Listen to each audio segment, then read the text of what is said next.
नमस्ते बच्चों। आज का जो अपना टॉपिक है वो है CHCl3। क्या नाम है इसका? कमेंट्स में। हमने पढ़ा था CHCl3 मतलब क्लोरोफॉर्म। मैंने आपको अपनी लास्ट क्लास में एल्किल हैलाइड की जितनी भी रासायनिक अभिक्रिया थी वो एक इस प्रकार से चार्ट के द्वारा समझाई थी। और मैंने आपको ये कहा था कि आपको ये याद रखना है कि जैसे ही तीर के निशान पे जैसे ही तीर के निशान पर हम अभिकर्मक लिखते हैं, जैसे ही हम तीर के स्थान पर अभिकर्मक लिखते हैं तो हमें तुरंत पहचान हो जानी चाहिए कि उत्पाद क्या बनता है, तब तो हमें वो अभिक्रिया याद है। अन्यथा बेटा कोई मतलब नहीं है, वो सब की सब हम भूल जाएंगे। तो शुरुआत कर रहा हूँ। तो आज का अपना टॉपिक क्या रहेगा? क्लोरोफॉर्म CHCl3 की रासायनिक अभिक्रियाएं। बेटा बहुत ज़्यादा इंपॉर्टेंट है, एग्जाम में पूछी जाती है। तो अब यहाँ से आप समझने की कोशिश करो कि एक रिएक्शन है वो मैंने इस प्रकार से करवाई है कि यहाँ लिखा Zn प्लस HCl। तीर के निशान पे जैसे मैंने Zn प्लस HCl लिखा, माइंड में क्लियर हो जाना चाहिए कि क्लोरोफॉर्म का क्या होगा, अपचयन होगा। एक आपने और लिखा था, अगर आपको याद हो तो Zn प्लस H2, यहाँ पर भी आपने क्लोरोफॉर्म का अपचयन किया था। बस बेटा बनता क्या, डायरेक्ट याद होना चाहिए कि Zn प्लस HCl का अपचयन करते तो क्या बनता है। Zn प्लस H2O के द्वारा जब अपचयन करेंगे तो अपना उत्पाद क्या बनेगा, इतना याद होना चाहिए। तो याद होगा कि Zn प्लस HCl से जब अपचयन करते तो हम 2H काम में लेते हैं। तो यहाँ से एक H और यहाँ से एक Cl, HCl बाहर चला गया और ये H यहाँ पे जुड़ गया, तो 2H और 2 Cl2, तो क्या बना था? CH2Cl2। क्या लिखा है? CH2Cl2। क्या नाम है बेटा इसका? Methylene chloride. पढ़ा था आपने, मेथिलीन क्लोराइड। लेकिन यदि आपने इसका अपचयन Zn प्लस H2O से करवाया था तो मैंने आपको ये कहा कि यहाँ के तीनों Cl बाहर चले जाएंगे और यहाँ पर तीनों H जुड़ जाएंगे।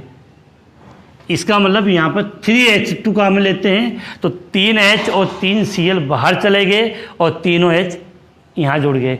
तो क्या बन गया? CH4। क्या नाम है? मेथिल। तो मेरे कहने का मतलब बेटा ये है कि अगर आपको इतना याद हो कि ये लिखते ये बनेगा, ये लिखते ये बनेगा, तब तो ऐसे मान लो कि आपकी ऑर्गेनिक केमिस्ट्री एकदम मजबूत हो गई है। अन्यथा वही है कि 2 दिन बाद कहोगे सब भूल गए, हम तो एक शब्द भूल गए। तो भूलने वाले से काम नहीं चलने वाला बेटा, रट्टा मारना पड़ेगा इनको समझ के कि जिससे आपकी कोई प्रॉब्लम ना है। इसके बाद हम बात करें आगे कि यहाँ पर क्लोरोफॉर्म है। अगर आपको ये भी लिख जाए क्लोरोफॉर्म की क्रिया करवा रहे हैं, और चलो यहाँ लिख देता हूँ, क्लोरोफॉर्म की क्रिया करवाई मैंने और क्रिया किससे हुई? O2 से। अब सीधी बात, एक ही बात क्लियर होनी चाहिए कि क्लोरोफॉर्म का वायुमंडल O2 आ गया, तो O2 का मतलब ऑक्सीकरण होता है, और क्लोरोफॉर्म का जब ऑक्सीकरण होगा, क्लोरोफॉर्म का जब क्या होगा बेटा? ऑक्सीकरण, तो एक ही गैस बनती है। माइंड में साफ क्लियर होनी चाहिए। कौन सी गैस? कमेंट्स में बेटा जल्दी, कि अगर क्लोरोफॉर्म का आपने ऑक्सीकरण कर दिया तो एक विषैली गैस बनती है। क्या नाम था? फॉस्जीन। Formula COCl2। क्या नाम दिया था बेटा आपने इसको? फॉस्जीन। क्या नाम दिया? फॉस्जीन नाम दिया था। इसके बाद बेटा यहाँ पर हम बात करें कि यदि इस क्लोरोफॉर्म की क्रिया, क्लोरोफॉर्म है, इस क्लोरोफॉर्म का आपने कैलोरीनीकरण किया, अगर आपने इस क्लोरोफॉर्म का क्या किया?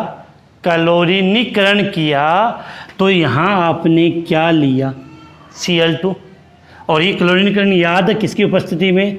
सूर्य के प्रकाश की उपस्थिति में होता है।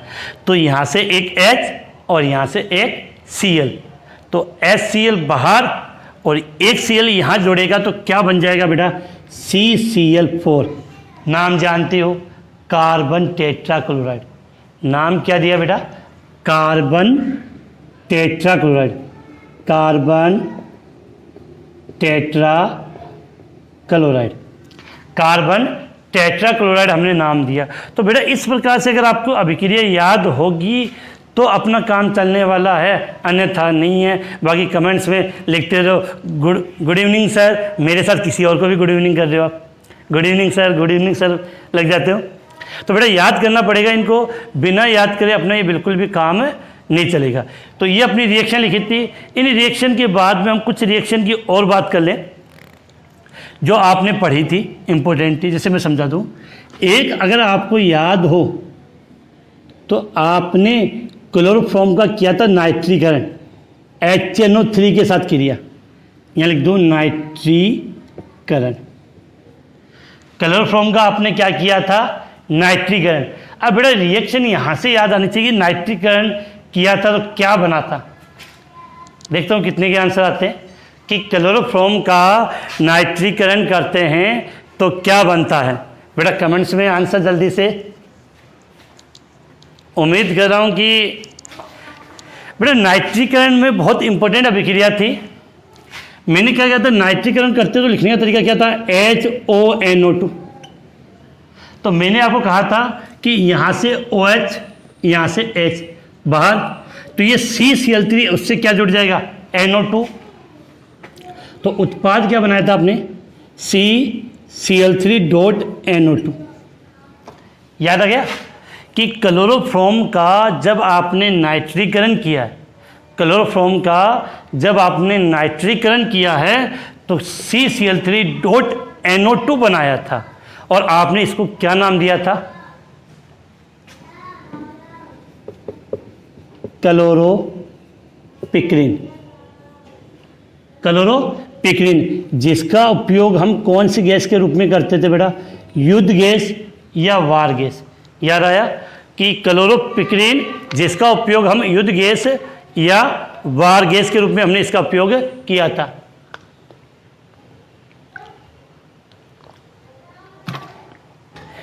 इसके बाद बेटा आगे बात करें तो आगे आप यहां से समझने की कोशिश करो। इंपॉर्टेंट रिएक्शन थी। अब कोई बच्चा बोले बेटा समझ में नहीं आया, तो बेटा कोई ऑप्शन नहीं है, क्योंकि मैंने ये जितनी भी रिएक्शन है उन सब रिएक्शन को पहले की क्लास में डिटेल से पढ़ा दिया है क्लोरोफॉर्म वाले टॉपिक में। तो अगर किसी बच्चे को किसी रिएक्शन में कन्फ्यूजन है तो वो मेरे पहले वाले वीडियो देख सकता है और उन वीडियो में आपको इसके बारे में डिटेल से मिल जाएगा। और बेटा मैंने पहले कह दिया कि जब तक ये कोरोना महामारी, कोविड-19 महामारी पूर्ण रूप से समाप्त नहीं हो जाती है तब तक हमें ऑनलाइन से पढ़ाई करने की हैबिट बनानी पड़ेगी। इसके बाद यहाँ पर हम एक बात और करें कि इस क्लोरोफॉर्म की अभिक्रिया अगर मैं करवा दूँ एसीटोन के साथ, याद आया, एसीटोन के साथ, तो एसीटोन का फॉर्मूला क्या था बेटा, CH3 C+O CH3। क्लोरोफॉर्म की अभिक्रिया में किससे करवा रहा हूँ, एसीटोन, और एसीटोन का फॉर्मूला क्या होता है, CH3 C+O CH3।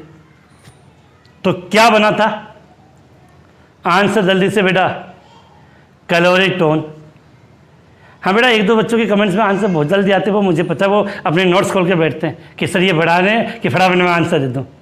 बेटा कि जब मैं रियलिटी आपका टेस्ट लूँगा तो सब पता चल जाएगा कि बहुत से एक दो बच्चों को मैंने देखा था, गार्जियन से बात हुई, तो जब भी ऐसे कमेंट्स ही कुछ पढ़ा रहा होता हूँ, जैसे अभी ये रिपीट चल रहा है, तो वो अपने नोट्स खोल लेंगे कि फटाफट आंसर देंगे। तो बेटा यहाँ आंसर देने से नहीं है, आप आंसर अपनी ईमानदारी से दोगे तो कुछ बेनिफिट है, अन्यथा इसका कोई फ़ायदा नहीं है।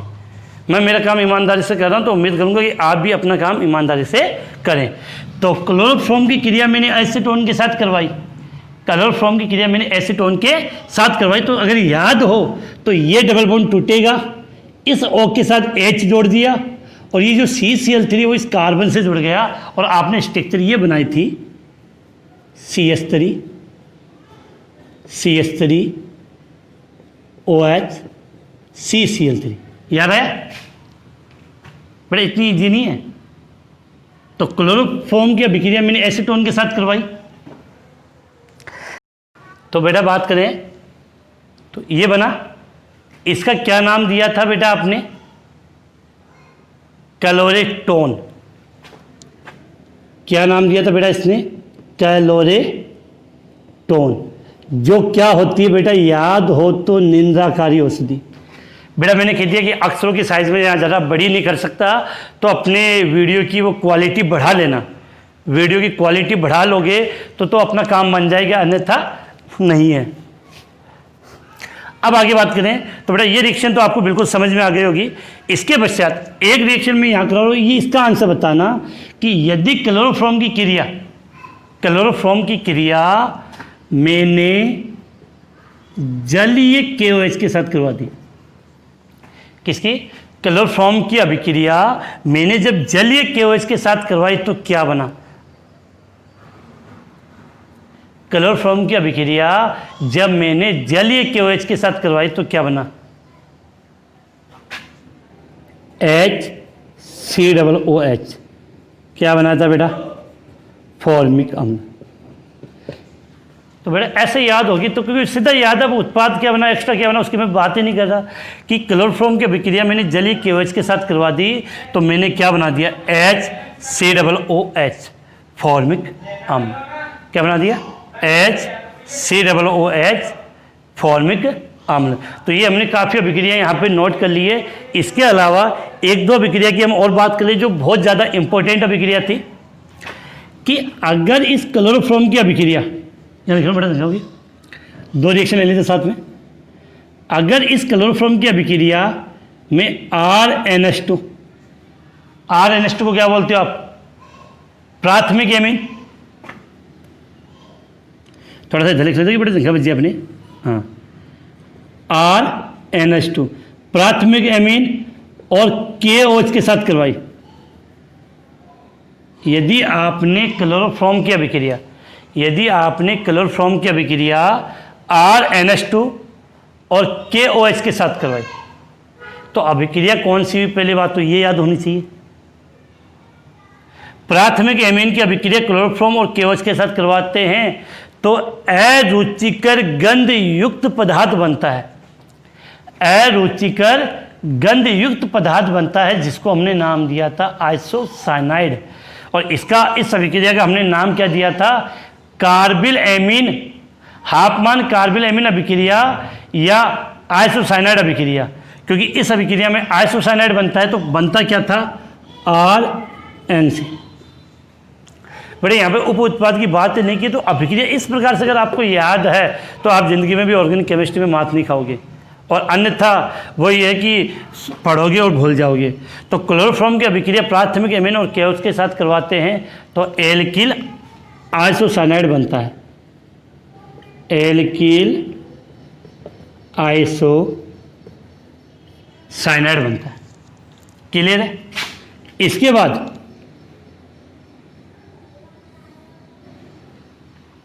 बाद अगर आपको याद हो तो एक अभिक्रिया हमने और पढ़ी थी कि इस क्लोरोफॉर्म की जो अभिक्रिया है वो हमने फिनॉल और KOH के साथ करवाई थी।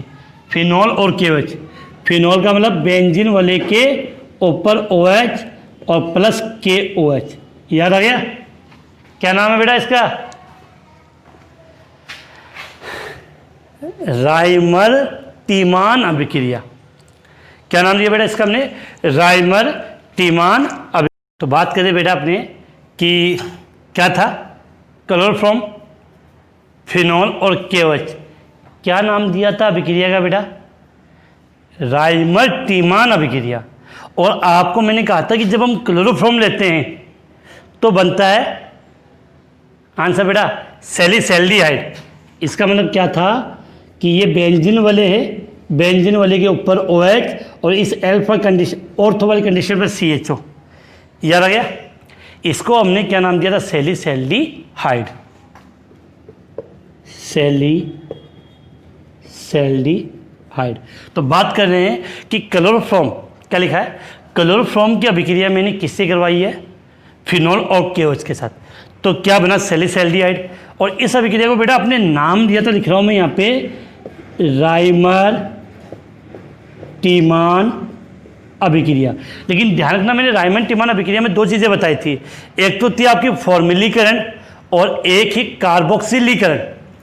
अगर यहाँ पर कार्बोक्सिलिक अम्ल बनता है COOH, तो आपने नाम दिया सैलिसिलिक अम्ल, वो तो कब बनेगा जब यहाँ आप लोगों कार्बन टेट्राक्लोराइड, और आपने क्लोरोफॉर्म लिया तो सैलिसैल्डिहाइड बना। उस कंडीशन में ये रायमंड टिमान अभिक्रिया कौन सी होती है?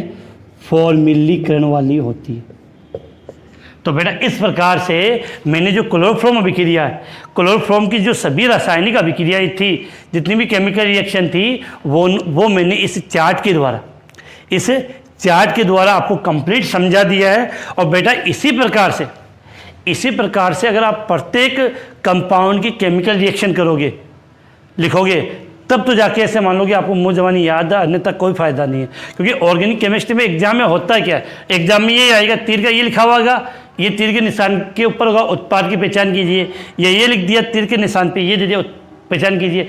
या सीधा क्वेश्चन आ सकता है कि क्लोरोफॉर्म से क्लोरोपिक्रीन और क्लोरेटोन बनाइए, या क्लोरोफॉर्म को सैलिसैल्डिहाइड या एल्किल आइसोसाइनाइड में परिवर्तित कीजिए। तो इस प्रकार से मैंने आपको क्लोरोफॉर्म की जो मुख्य अभिक्रिया थी, वो मैंने आपको समझा दी है। इसके बाद बेटा हम आगे बात करें तो इसके बाद जो अपना अगला कंपाउंड था वो था आपका एरिल हैलाइड। कौन सा है? एरिल हैलाइड, जिसके बारे में हम बात करेंगे। तो बेटा अब बात करते हैं हम एरिल हैलाइड की, कि एरिल हैलाइड के रासायनिक अभिक्रियाएं, एरिल हैलाइड की रासायनिक अभिक्रियाएं। तो एरिल हैलाइड की रासायनिक अभिक्रिया करने तो बेटा हम एरिल हैलाइड के रूप में यहाँ पर मैं ले रहा हूँ क्लोरोबेंजीन। एरिल हैलाइड के रूप में मैंने क्या लिया है? क्लोरोबेंजीन। एरिल हैलाइड के रूप में मैंने क्या लिया? क्लोरोबेंजीन। तो हम इस क्लोरोबेंजीन की, किसकी? क्लोरोबेंजीन की अभिक्रिया करवाएंगे बहुत सारे अभिकर्मक के साथ। तो वहाँ हम देखते हैं कि क्या उत्पाद हमें प्राप्त होता है। ये सब रिएक्शन बेटा मैंने पढ़ा दी थी, बस मेरी इस क्लास का मतलब ये है कि आपको ईजिली ये याद हो जाए कि इससे अभिक्रिया होने पर ये बनता है, इसके साथ अभिक्रिया कराओगे तो ये बनेगा। तो यहाँ पर मैं लिख रहा हूँ आपके Cl और ये आपकी बेंजीन वाले, तो क्या नाम दिया? क्लोरोबेंजीन।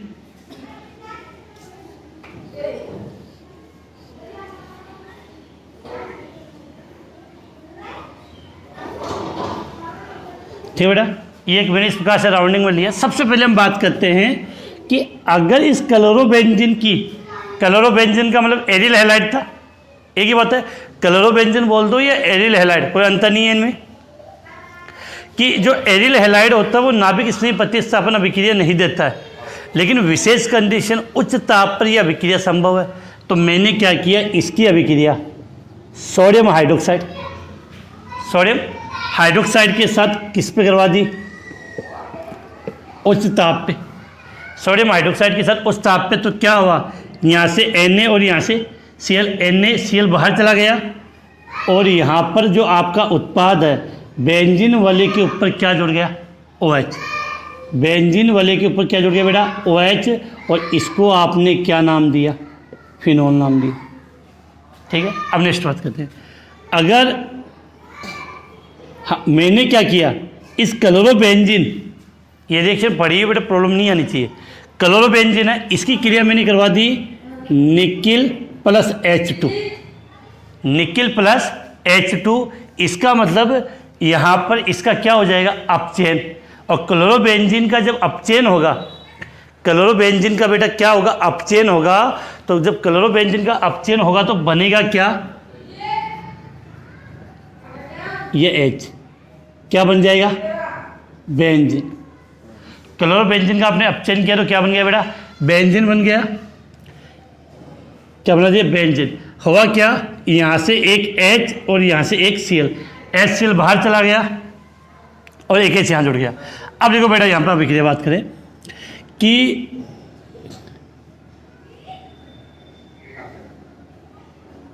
इस क्लोरोबेंजीन की अभिक्रिया मैंने सोडियम धातु के साथ, क्लोरोबेंजीन की अभिक्रिया मैंने सोडियम धातु के साथ और किसकी उपस्थिति में बेटा, सूक्ष्म ईथर की उपस्थिति में।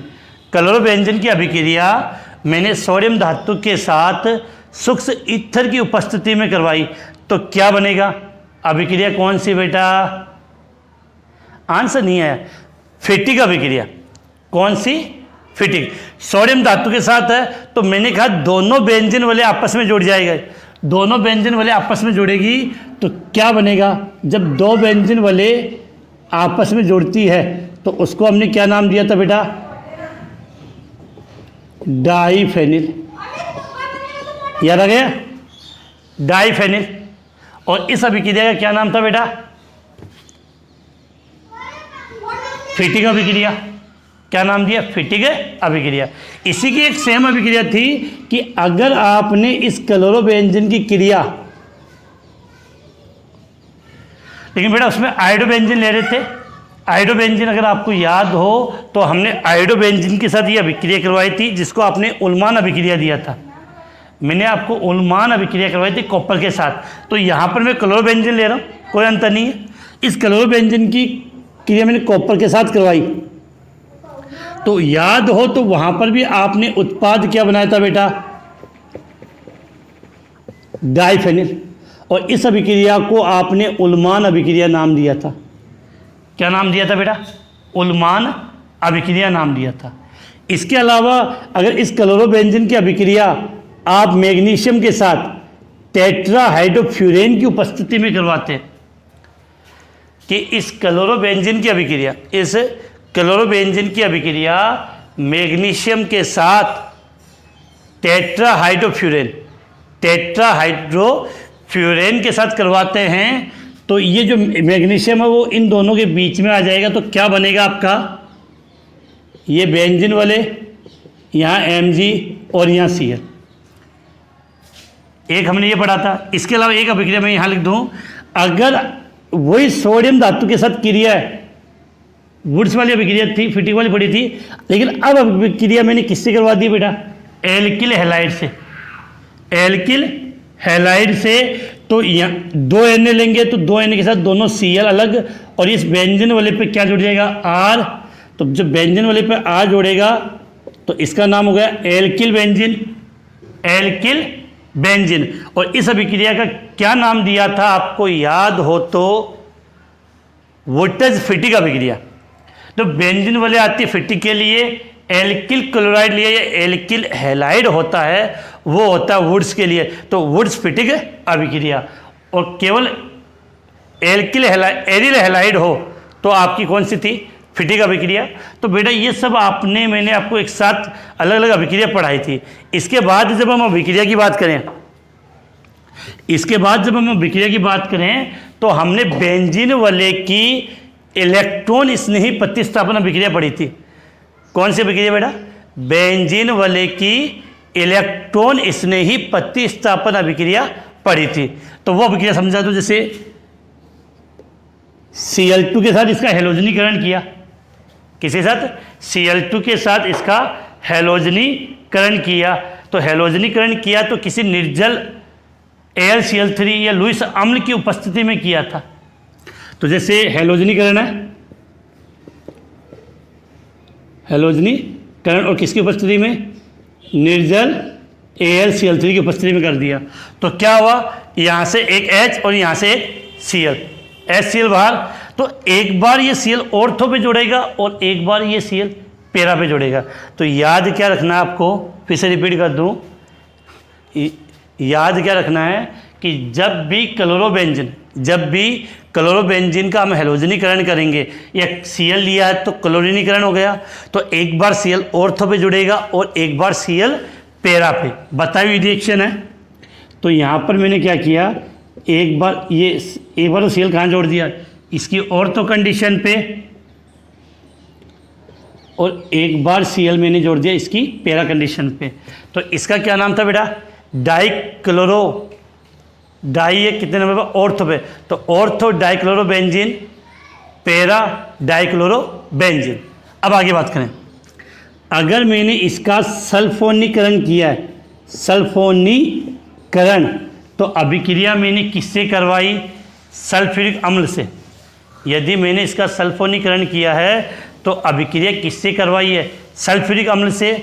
और सल्फ्यूरिक अम्ल का फॉर्मूला होता है H2SO4, H2SO4।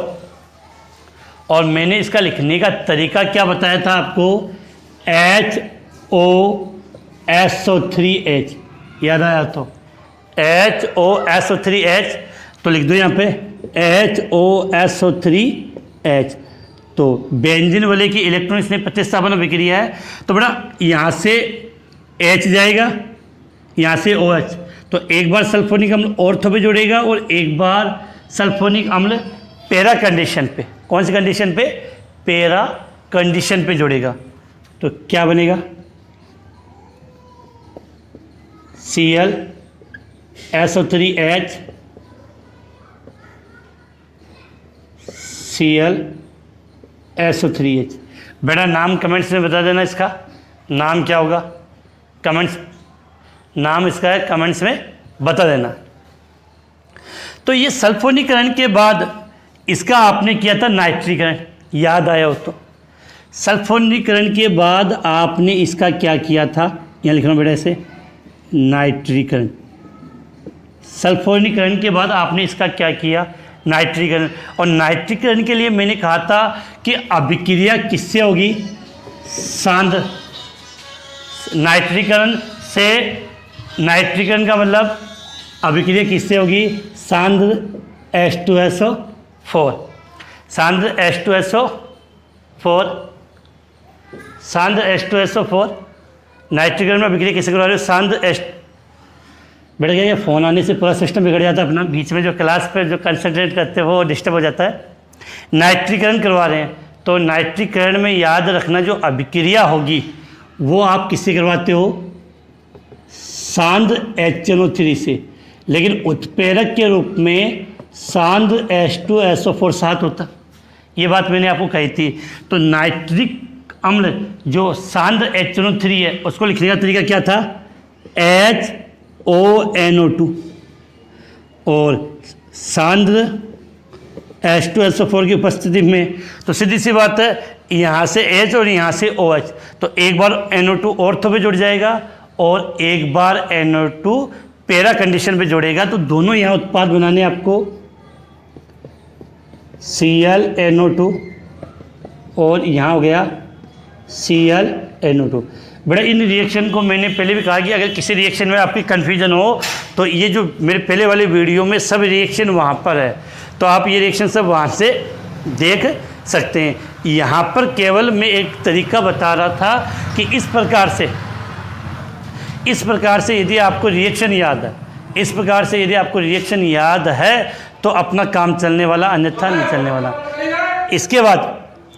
इसके बाद फिडल क्राफ्ट अभिक्रिया रह गई थी, दो फिडल क्राफ्ट अभिक्रिया, एक एल्किलीकरण और एक था एसिटिलीकरण, याद आ गया। और मैंने कहा कि फिडल क्राफ्ट जो अभिक्रिया है, फिडल क्राफ्ट अभिक्रिया एक तो था एल्किलीकरण और एक है एसिटिलीकरण। और ये आपको मैंने पहले बता दिया था कि फिडल क्राफ्ट अभिक्रिया, बेटा फिडल क्राफ्ट अभिक्रिया, जो फिडल क्राफ्ट अभिक्रिया होती है वो निर्जल AlCl3 की उपस्थिति में होती है। फिडल क्राफ्ट अभिक्रिया होती है वो निर्जल AlCl3 की उपस्थिति में होती है। तो एल्किलीकरण में तो अभिक्रिया कराओगे एल्किल हैलाइड का और एसिटिलीकरण में एसिटिल क्लोराइड की। तो दोनों रिएक्शन में आपको यहाँ समझा देता हूँ।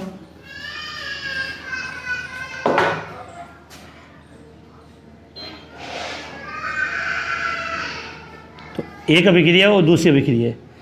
तो पहले अभिक्रिया में ले रहा हूँ एल्किलीकरण। तो एल्किलीकरण का अभिक्रिया मतलब मैंने अभिक्रिया कर दी RCl से।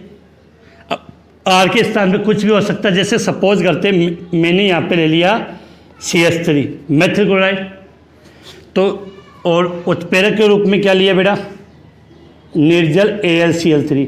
तो अभी याद हो जाना चाहिए ये कौन सी अभिक्रिया है? फिडल क्राफ्ट एल्किलीकरण। तो एक बार CH3 ऑर्थो पे जुड़ेगा और एक बार CH3 पैरा पे, तो कंडीशन क्या आएगी? Cl CH3 Cl CH3, इतनी बात समझ में आ गई। इसके बाद नेक्स्ट अभिक्रिया आती है फिडेल क्राफ्ट की एसिटिलीकरण में आप अभिक्रिया कराओगे एसिटिल क्लोराइड से, और एसिटिल क्लोराइड का फॉर्मूला क्या था? CH3COCl। क्या लिखा है? CH3COCl, और उत्प्रेरक वही रहेगा निर्जल AlCl3, निर्जल AlCl3। अब वही बात है, यहाँ से H और यहाँ से Cl, तो जो CH3CO है वो एक बार ऑर्थो पे जुड़ जाएगा और एक बार पैरा पे।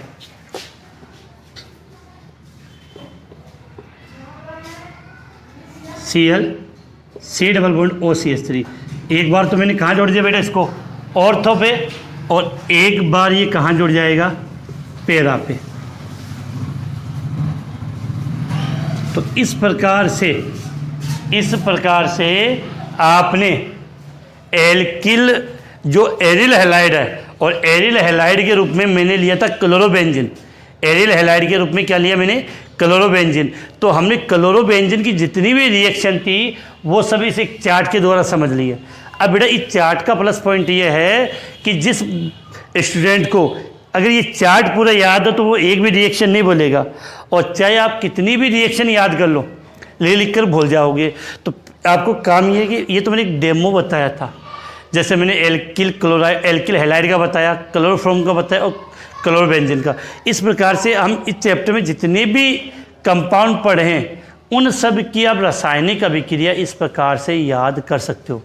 और अगर आपको इस प्रकार से उनकी रासायनिक अभिक्रिया याद हो गई है तो ऐसे मान लो कंफर्टेबल कभी नहीं बोलोगे, क्योंकि इनमें हमने क्या किया, ये अभिकारक था, ये किसकी उपस्थिति में क्या हो रहा वो आ गया, और सीधा उत्पाद याद किया।